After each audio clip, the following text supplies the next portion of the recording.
பழைய காலத்தில் இஸ்ரவேல் நாட்டில் பெத்லெஹேம் என்ற ஊரில் ஒரு சிறுவனாக இயேசு கிறிஸ்து பிறந்தார். அவருடைய பிறப்பு ஒரு அதிசயமாக இருந்தது. தேவதூதர் மரியாளுக்கு தோன்றி, "நீ ஒரு சிறுவனை பெற்றெடுக்கப் போகிறாய், அவன் தேவனுடைய குமாரன்" என்று கூறினார். இயேசு சிறு வயதிலேயே ஞானத்திலும் கருணையிலும் மேம்பட்டார். வயது வரும் போதுகையில் அவர் மக்கள் மத்தியில் இறைவனுடைய அன்பும் இரக்கமும் பற்றி போதிக்கத் தொடங்கினார்.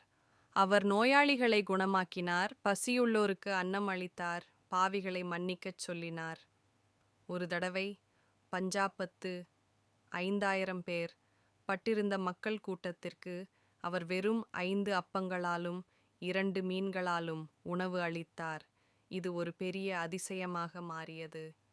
இயேசு கூறிய முக்கியமான செய்தி: தெய்வத்தின் ராஜ்யம் உங்கள் உள்ளத்தில் இருக்கிறது.